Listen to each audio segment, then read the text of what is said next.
Bonjour tout le monde, vous écoutez un podcast qui s'appelle Le Miroir Tranquille. Vous écoutez l'épisode 8, qui est la suite directe de l'épisode précédent,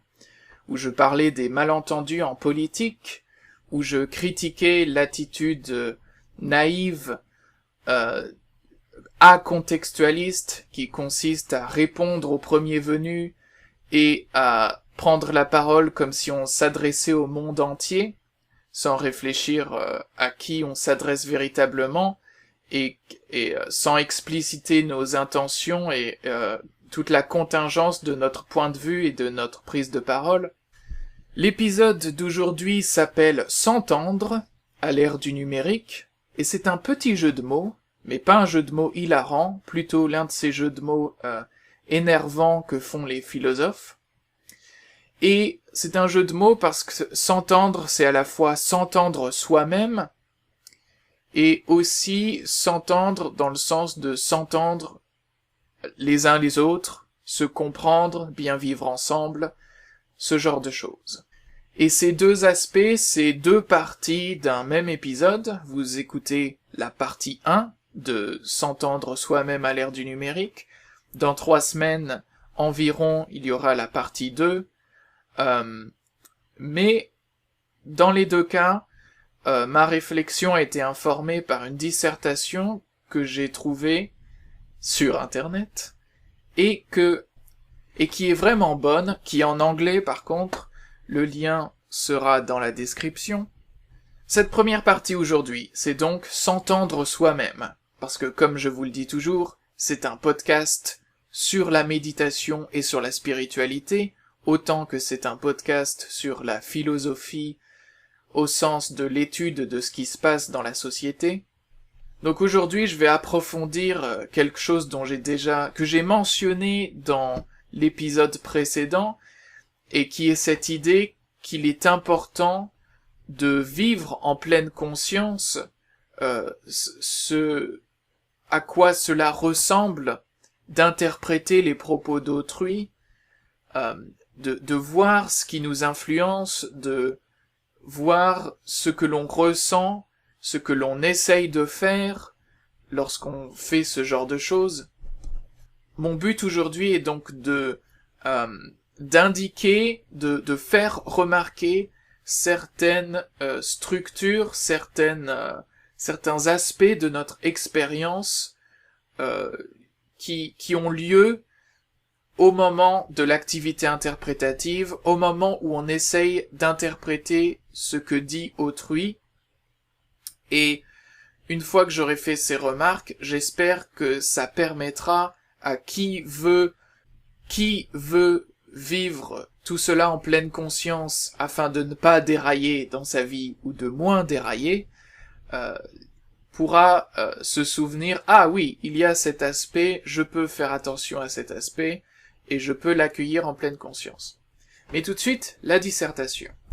La dissertation en question s'appelle Network Hermeneutics, Interpretation of Texts as Social Practice and Performance in the Age of Digital Media. Je vais essayer de traduire ceci. Et le premier terme est très difficile à traduire parce que Network Hermeneutics, c'est aussi un jeu de mots. Je vous ai dit tout à l'heure que les philosophes aiment bien faire des jeux de mots. C'est une mauvaise habitude qu'ils ont adoptée à l'école. Network Hermeneutics, déjà l'herméneutique c'est la science ou l'art, soit l'art de bien interpréter, soit la science de l'interprétation, c'est-à-dire l'étude de la façon dont les gens interprètent, souvent associé à l'idée qu'en étudiant comment les gens interprètent des textes, on arrivera à soit corriger leurs pratiques, soit à codifier les normes qui permettent de bien interpréter. Ici, c'est un jeu de mots parce que Network Hermeneutics pourrait tout en temps être traduit comme herméneutique de réseau ou herméneutique en réseau. Parce que l'auteur de la dissertation, William McLean, veut faire une herméneutique qui prend comme objet d'étude privilégié les réseaux, ou le réseau qui est Internet. Il y a peut-être d'autres choses, mais c'est principalement c'est ça qui m'a marqué principalement dans cette dissertation, c'est l'étude des nouvelles technologies, d'Internet, de l'ère du numérique, et de toutes ces connexions entre les gens et les plateformes. Mais c'est aussi une herméneutique en réseau, parce que ce que propose William McLean ne peut être accompli qu'avec un pluralisme et une interdisciplinarité et une coopération entre les disciplines, comme par exemple, je sais pas moi, l'anthropologie qui coopérerait avec... là, mon esprit est vide, j'ai pas d'autres exemples qui me viennent à l'esprit, mais la psychologie ou l'analyse des plateformes informatiques, comment elles sont installées, vraiment la technologie du truc. Il y a vraiment le besoin, et non seulement le besoin d'une coopération entre les disciplines, mais aussi le besoin d'une coopération entre les interprètes, qui ne partent pas du principe que leur perspective est la meilleure, mais que pour arriver à la vérité, il faut une sorte de compilation des perspectives, peut-être que c'est pas le bon mot, mais en tout cas l'idée c'est comme cette histoire, je ne me souviens plus d'où elle vient, mais cette histoire des aveugles qui rencontrent un éléphant. Un aveugle touche l'oreille et dit « Ah, c'est ça un éléphant !» Un autre aveugle touche le pied et dit « Ah, c'est ça un éléphant !» Un autre aveugle touche la queue et dit la même chose, un autre touche la trompe et conclut qu'il a raison sur la nature de l'éléphant, mais en fait, ils se trompent, ils se trompent tous, je ris, le jeu de mots, cette fois-ci c'est un jeu de mots drôle. Ils se trompent tous sur la nature de l'éléphant, ils ne se rendent pas compte que c'est en additionnant toutes leurs perspectives qu'ils pourraient déterminer quelle est vraiment la nature de l'éléphant. Leur perspective limitée, isolée, ne permet pas d'atteindre la vérité. Il faut une coopération. Tout de suite, la suite du titre. L'interprétation de l'herméneutique de réseau, interprétation des textes en tant que pratique sociale et performance sociale à l'ère du numérique. C'est comme ça que je vais traduire Age of Digital Media, parce que j'ai pas trop d'autres idées de comment on pourrait le traduire. Et donc oui, il y a cette idée que les textes, et encore une fois, texte, c'est pas forcément texte écrit, ça peut être une vidéo, ou même un jeu vidéo, d'après l'auteur. L'interprétation elle-même, c'est une pratique sociale et une performance sociale, et encore une fois, un jeu de mots, performance doit être entendue de deux façons. Premièrement, performance dans le sens de spectacle social où on s'affiche et on se met en spectacle vis-à-vis des autres, vis-à-vis du regard d'autrui. Et performance, c'est aussi l'idée que c'est performatif, c'est-à-dire c'est comme une promesse. Une promesse, c'est un énoncé performatif, c'est-à-dire que la promesse ne décrit pas quelque chose, ne décrit pas un état du monde en dehors de l'énoncé lui-même. Au contraire, c'est l'énoncé lui-même qui est la promesse. C'est en disant « je vous promets », j'accomplis la promesse. Je dois dire les mots pour que l'acte de promettre se produise. Donc il y a une identité entre le fait de dire et ce que le dire désigne. Un autre exemple, c'est « je vous déclare mari et femme », c'est en prononçant ces mots qu'on accomplit ce qui est au centre de l'énoncé. Je vais tout de suite vous lire ou vous traduire en direct une citation qui m'a beaucoup plu dans cette dissertation. il y a l'idée que l'interprétation n'est pas le résultat de l'idéologie, du fait d'avoir une idéologie ou d'être charmé par une idéologie, n'est pas le résultat d'une idéologie, de l'inconscient, d'un choix personnel, de la forme du texte, et n'est pas le résultat de quelconque cause unitaire, comme ça, de quelconque cause qui expliquerait tout, mais c'est un processus émergent. Est-ce que je suis en train de faire un anglicisme? Je ne sais pas. C'est un processus émergent où la moindre influence, aussi petite soit-elle, peut propulser, alors je sais pas si propel c'est propulser, mais j'ai l'impression, peut propulser l'interprétation non seulement dans une nouvelle direction, mais en plus peut faire que l'interprétation prenne une forme complètement nouvelle. Donc voilà, ça c'est ma paraphrase / traduction de ce passage sur ce qui cause l'interprétation, de pas chercher une cause unique et soupçonneuse, parce que c'est un peu l'impression qu'on a dans les exemples qui sont choisis, comme l'idée que autrui serait le jouet d'une idéologie ou de son inconscient, quoiqu'il y a d'autres exemples qui sont un peu différents, mais c'est vrai que dans cette dissertation, il y a une critique de l'herméneutique du soupçon, car elle fait remarquer que c'est l'analyse soupçonneuse des textes est plus adaptée lorsqu'il y a vraiment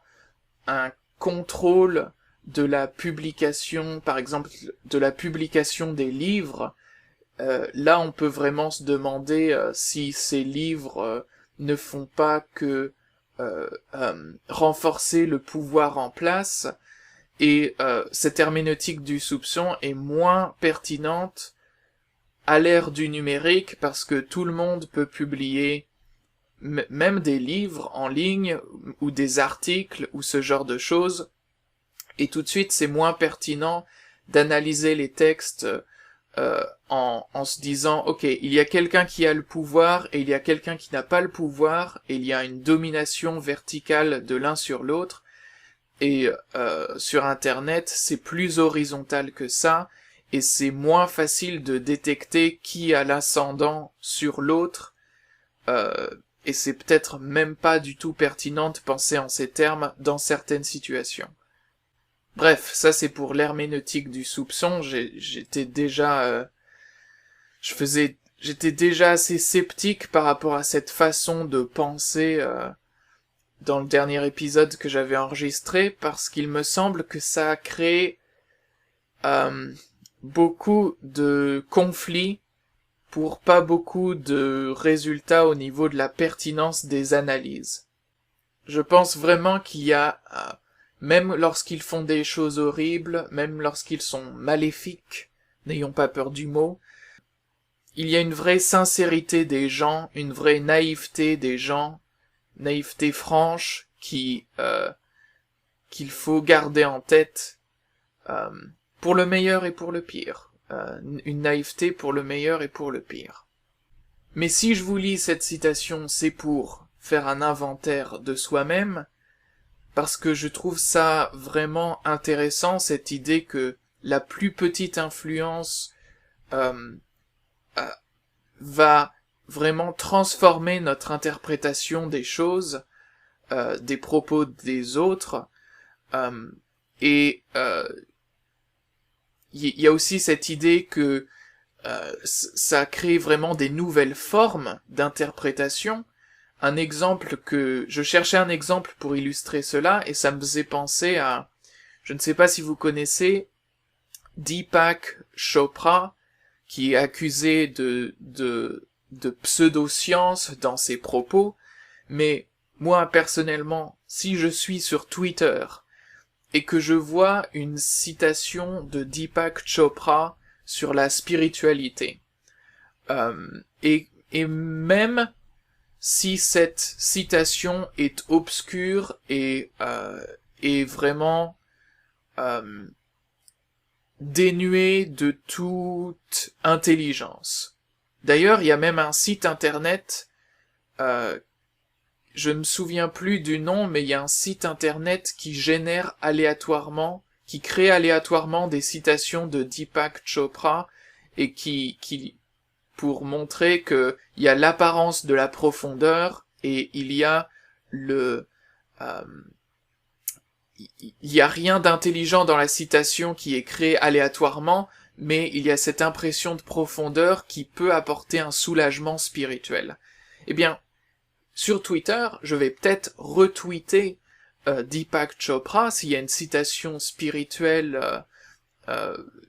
faussement profonde qui me fait du bien. Et ça, c'est une nouvelle forme d'interprétation, c'est que ça ne m'intéresse pas de savoir quelles sont les croyances vis-à-vis de l'ontologie ou vis-à-vis de la science qu'a cette personne. Deepak Chopra, je ne le connais pas du tout, je n'ai rien lu de lui, je ne le connais que de rumeurs, de oui-dire, et du coup, moi ce qui m'intéresse dans ces citations, ce n'est pas une quelconque... c'est pas un propos pertinent sur le monde, c'est purement et simplement un effet spirituel, un effet spirituel salvateur il y a cette image, je crois, dans la philosophie indienne, d'une solution qu'on met dans l'eau pour nous guérir, mais je me souviens plus exactement ce que c'est, mais c'est l'idée d'une solution qu'on met dans l'eau et qui purifie l'eau, mais non seulement la purifie, mais s'auto-détruit elle-même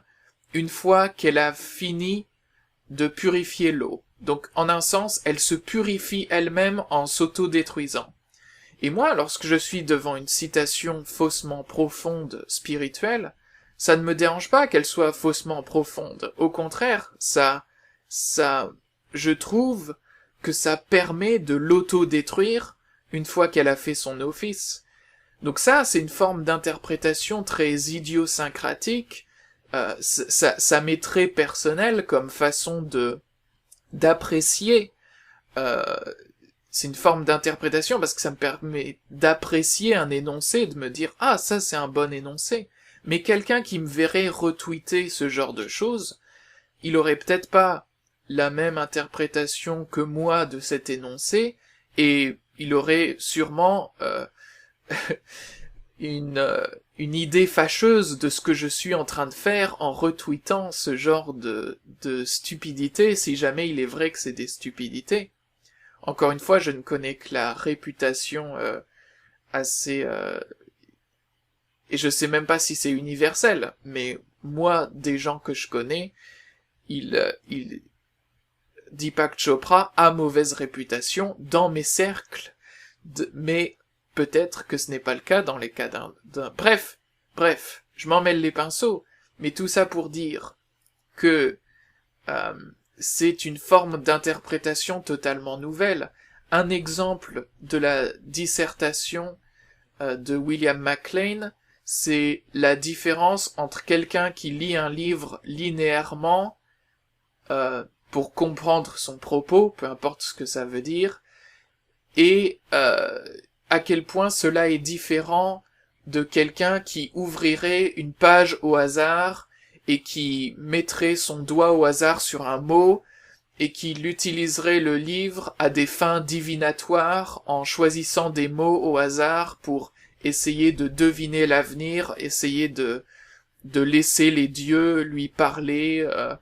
comme les gens qui pratiquent la divination avec des entrailles d'animaux, ce genre de choses. Il me semble que c'est très important en pleine conscience, d'accueillir tout ce qu'on fait qui est de l'ordre d'activité interprétative, et de se rendre compte que, dans notre cas, vraiment, le plus petit grain de sable peut, la plus petite influence peut nous mener dans des directions complètement inattendues,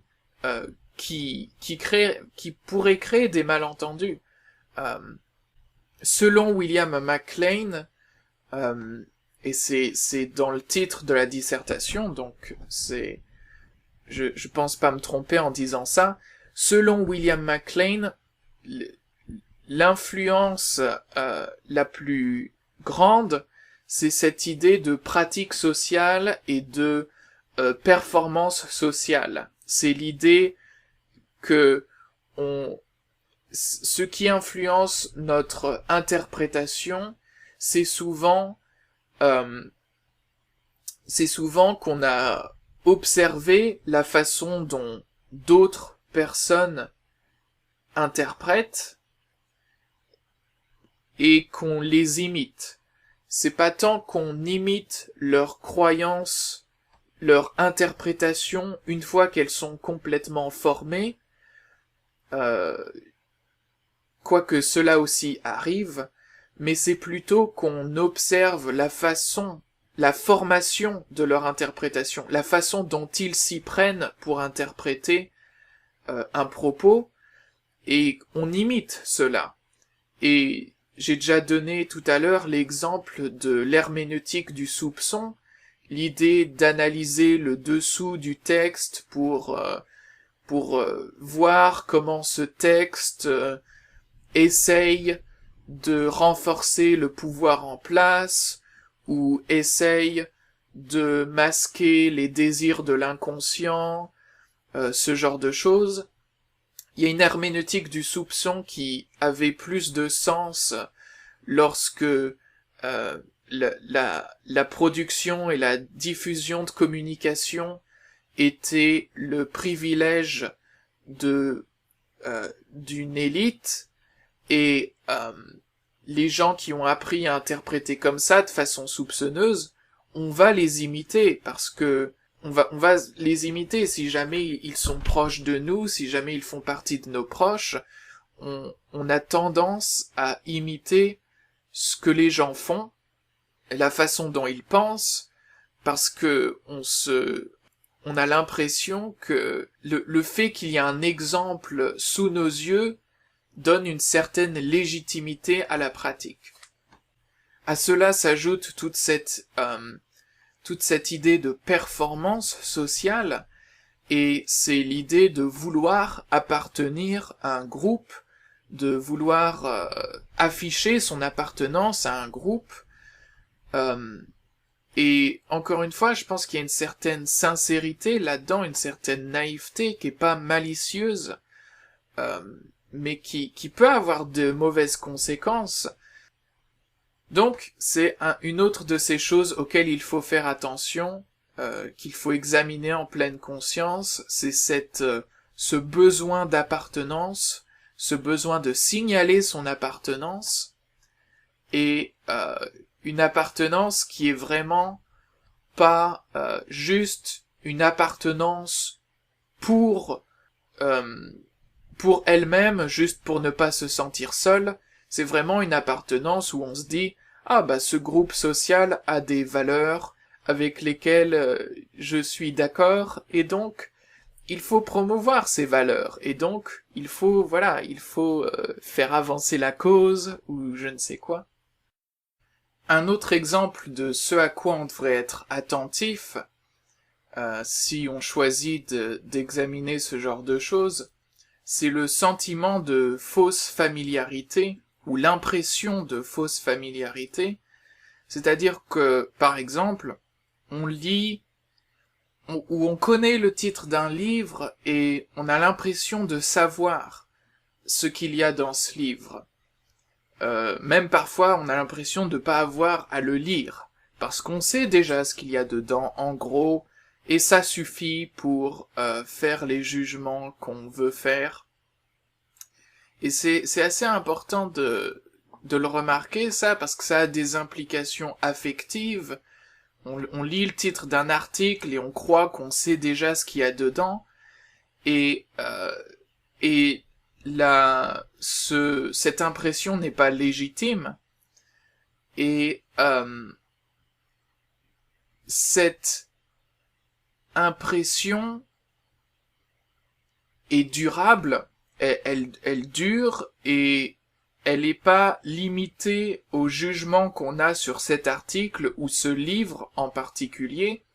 mais cette fausse impression a tendance à, c'est quoi le mot que je cherche, à contaminer d'autres choses. Donc je peux vous lire une citation de la dissertation à ce sujet. Ainsi, la version imaginée qu'on a du Coran, par exemple, donc la version imaginée, c'est la fausse impression qu'on a, l'impression non légitime, la version imaginée qu'on a du Coran est attachée à la version imaginée qu'on a d'un musulman ou des musulmans, et de proche en proche, je vais dire, je paraphrase vraiment, mais de proche en proche, cela a un véritable impact sur la façon dont on a d'interpréter les infos à la télé, ou un film qui se passe au Moyen-Orient, ou même la Bible. Et donc voilà, c'est comme ça que je paraphrase cette citation, et que je la traduis un peu. Il y a cette espèce de fausse impression qu'on a de quelque chose. C'est pas limité à la chose elle-même. Il y a vraiment, ça vraiment, par association d'idées, ça risque de tout contaminer. Ça risque de déformer notre interprétation de tout un tas de choses. Donc si on n'est pas attentif et si on ne suspend pas notre jugement là où on n'a pas assez de connaissances pour juger, il risque d'y avoir un effet domino qui nous fait avoir des jugements qui peuvent être faux, qui peuvent être non vérifiés. La dissertation parle aussi de l'effet de la troisième personne, third person effect, qui est l'effet de la troisième personne, c'est cette prise en compte que l'on fait au moment d'interpréter quelque chose de la façon, l'effet qu'aurait le texte sur une autre personne. Et d'après ce que dit William McLean, l'effet de la troisième personne, c'était à l'origine cette idée qu'il y a une sorte de biais d'estimation qui fait que on a l'impression qu'un texte aura beaucoup d'influence sur les attitudes ou les croyances d'autrui, mais peu d'influence sur nos croyances et nos attitudes. C'est-à-dire, j'imagine que lorsqu'on regarde les infos, on a l'impression que ça ne nous influence pas nous, mais on imagine, peut-être avec terreur, la façon dont les communications de masse vont influencer la masse des gens, la foule des gens, qu'on s'imagine vaguement. Et donc, c'est important d'essayer de remarquer ça, si vous voulez être pleinement conscient de votre attitude, de votre activité interprétative, de se rendre compte qu'il y a cette imagination d'une tierce personne et de la façon dont elle serait affectée ou de la façon dont elle comprendrait le propos que vous êtes en train de rencontrer. Je pense que c'est vraiment un artefact intéressant et que ça fait partie de ces petites influences qui peuvent vraiment modifier votre interprétation d'un texte, qui peuvent vraiment peut-être vous vous conduire à être plus dur et plus sévère qu'il n'est nécessaire envers un texte, parce que vous vous dites peut-être, bien sûr, moi, je ne suis pas influencé par ce texte, mais le premier abruti venu qui lira ce texte pourrait devenir un vrai problème pour la société. Voilà, ce genre de raisonnement est vraiment fascinant, je pense, et c'est, il me semble que c'est important de l'attraper au vol et d'examiner vraiment pourquoi est-ce qu'on fait ça avec notre vie mentale. Est-ce que c'est légitime dans le cas présent, ou est-ce que c'est une crispation qui générera plus de problèmes que de solutions? Je trouve que c'est important de faire attention à ça. Maintenant que j'ai dit tout ça, nous avons plusieurs panneaux indicateurs ou signes de danger ou de potentiel danger. On a cette idée que notre perspective est influencée par notre prise de parole. Avoir un point de vue sur quelque chose, avoir une perspective, c'est déjà être en train de prendre la parole pour corriger ou confirmer le statu quo. Bon, ça, c'est peut-être plutôt mon idée que celle de William McLean. Je dis pas ça pour lui retirer le crédit, mais pour l'absoudre si jamais mon idée est mauvaise. Mais mon idée, c'est qu'une perspective, un point de vue, c'est déjà une prise de parole. On est déjà en train d'essayer de participer à ce qu'on estime être la discussion publique. Et cette prise de parole, cette perspective, est influencée par un certain nombre de choses qui peuvent être problématiques et qu'on doit remarquer sur le moment où elles apparaissent, avant que ça crée un problème, un effet domino qui vraiment nous désoriente et déforme notre vision du monde. Il y a, par exemple, l'appartenance sociale, l'idée qu'on dit des choses pour afficher notre appartenance. Il y a cette idée de la tierce personne, cette idée du fantasme ou de l'imagination d'une tierce personne que l'on crée dans notre tête, et qui vraiment cette idée qu'on a de l'influence des textes et de l'influençabilité des gens. Il y a la fausse familiarité qu'on se construit vis-à-vis de choses que l'on ne connaît pas, c'est-à-dire par exemple un livre, on a l'impression de savoir ce qu'il y a dans le livre alors qu'on l'a pas lu, et de proche en proche ça crée tout un tas de problèmes parce que ça fait qu'on a l'impression de savoir des choses sur le genre littéraire de ce livre, alors même que l'on n'a pas lu le livre, qu'on ne connaît pas ce genre littéraire, et donc on a l'impression de savoir des choses sur le genre d'auteur, le genre d'écrivain qui participe à ce genre littéraire, alors même que, encore une fois, on ne connaît pas le livre, on ne connaît pas le genre littéraire, on ne connaît pas ce genre d'écrivain, on ne sait pas ce qui les motive. Bref, il y a une sorte de contamination de la fausse familiarité qui va contaminer tout un tas de choses et qui va peut-être, lorsqu'on va rencontrer cet auteur, nous faire avoir des jugements sur lui, alors que on n'a fait aucun travail pour légitimer notre raisonnement. J'aimerais terminer cet épisode avec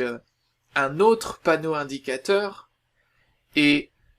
d'abord une remarque qui est que dans l'épisode précédent, j'ai dit oui, je vous invite à situer votre perspective. Et ça, c'est vraiment quelque chose que William McLean dit aussi, et cette fois j'en suis sûr qu'on est d'accord sur ce point, et j'étais très intéressé de voir qu'on était arrivé à la même conclusion, que l'une des choses les plus précieuses qu'on puisse faire,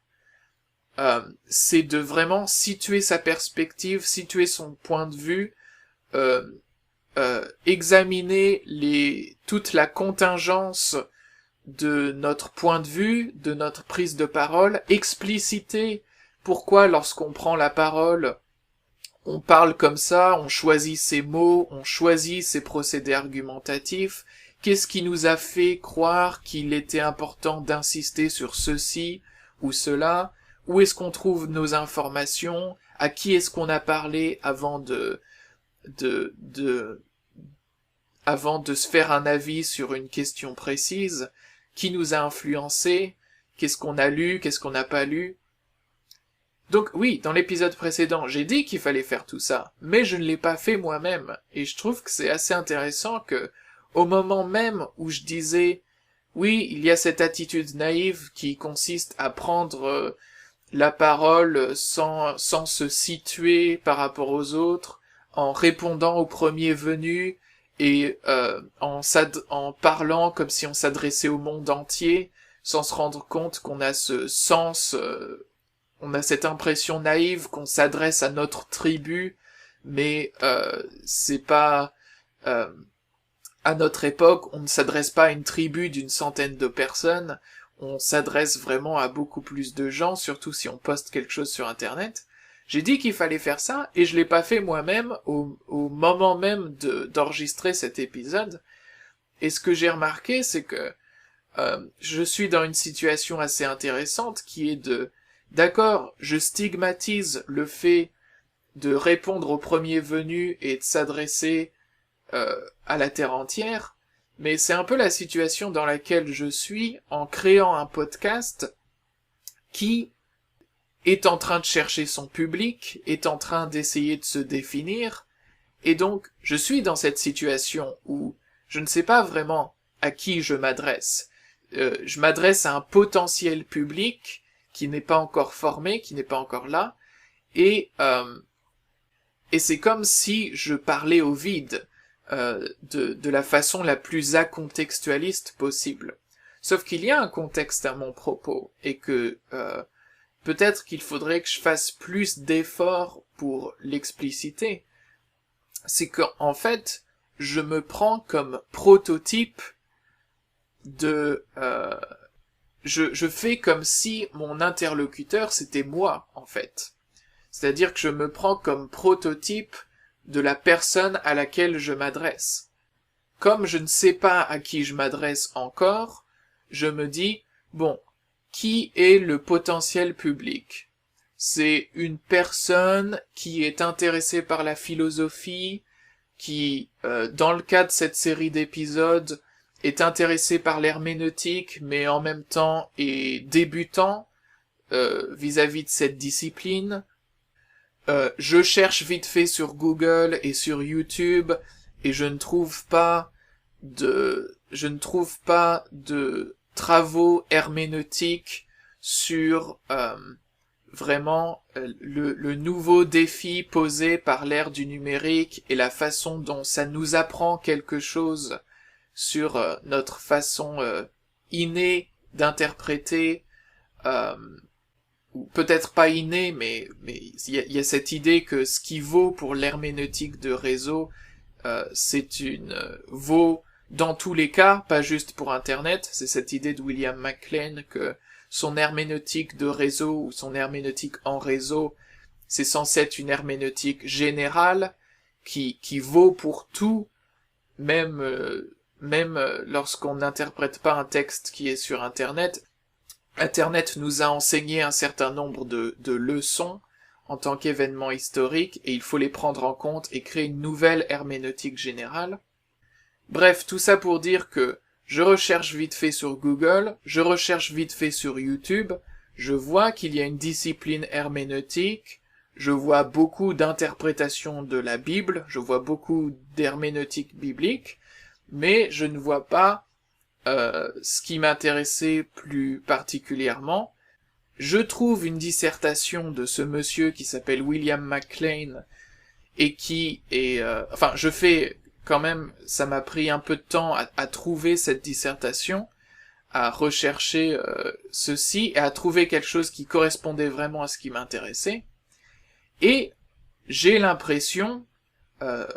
à partir de ma recherche assez limitée, qui est forcément limitée, même si j'avais pris beaucoup de temps pour la faire, j'ai cette impression que euh, euh,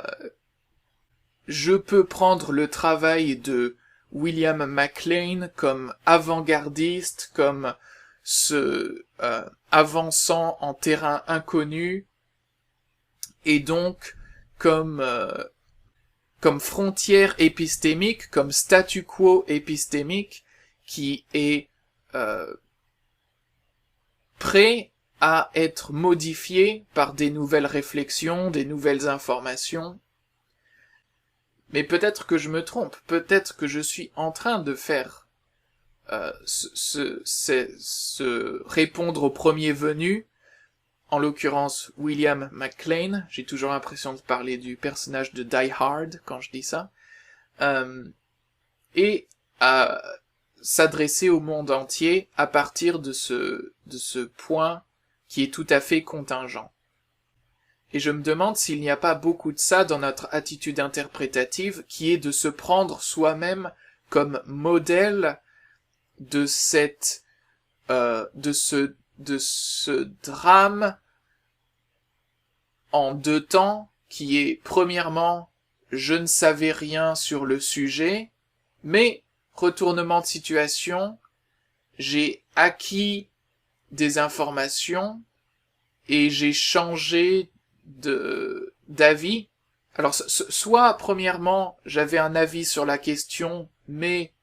deuxièmement j'ai changé d'avis, soit premièrement je n'avais aucun avis sur la question parce que je ne connaissais pas ce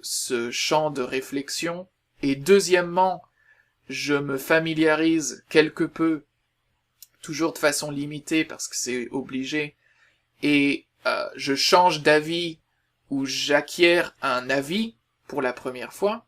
Et donc il y a ce sorte de drame, de conversion, de changement d'avis, et je me demande si on ne le projette pas sur les gens, ou sur... encore une fois, c'est ce changement d'avis qui nous a transformés se cristallise en drame argumentatif, en un certain nombre de procédés rhétoriques qui nous font chercher des gens à convertir, ou des convertis avec lesquels on voudrait appartenir socialement, créer une communauté. Donc ça aussi c'est un panneau indicateur qui est de dire, où ça devrait sonner la sonnette d'alarme, tirer le signal d'alarme lorsqu'on est en train d'interpréter les propos d'autrui, de former une réponse dans notre esprit. À mon avis, il faut se demander, est-ce que je suis en train de reproduire le drame de mon changement d'avis, ou de mon information, de mon éducation? Sûrement, sûrement la réponse est oui, mais ensuite de se demander, est-ce que le drame que je suis en train de reproduire correspond à ce dont la personne a besoin? Un exemple qui me vient tout de suite à l'esprit en disant cela, c'est la différence entre être initié à un art et se libérer des règles de ce genre artistique. Lorsqu'on est débutant et qu'on découvre un art, on a besoin qu'on nous donne des règles à suivre pour pouvoir s'entraîner, et peut-être plus tard abandonner ces règles et faire preuve de plus de créativité géniale, plus de quelque chose qui nous est plus personnel et libre de contraintes des règles, ou en tout cas d'expérimentation avec les limites de ces règles. Mais ça serait tout à fait mal vu d'aller voir un débutant et de lui dire oh, et Ne t'inquiète pas des règles, exprime-toi, exprime tes sentiments de façon libre. Ça ne marche pas comme ça. C'est pas faire un cadeau à ce débutant. Ce débutant a d'abord besoin de structure. Mais si moi, je suis à un point dans ma vie où je maîtrise suffisamment les règles de l'art pour qu'il soit temps d'expérimenter et d'être plus libre et de moins de faire attention à ne pas être trop étroit d'esprit vis-à-vis des règles et des contraintes, je risque de reproduire ce drame qui est celui de la libération. Je risque d'essayer de le communiquer à un débutant qui n'est pas à ce point-là. Et donc, mon conseil, ma façon de voir les choses, ma façon de prendre la parole est tout à fait inadaptée à la situation du débutant. Voilà, ça sera ma conclusion. C'est la fin de cet épisode, l'épisode 8. Encore une fois, j'ai oublié de le dire la dernière fois, mais vous pouvez me contacter à lemiroirtranquille@outlook.fr pour me parler de philosophie, de votre avis, de tout ce que vous voulez. J'aimerais bien entendre parler de vous. Je vous souhaite bon courage et bonne chance, où que vous soyez, quelle que soit votre situation particulière, et je vous dis au revoir.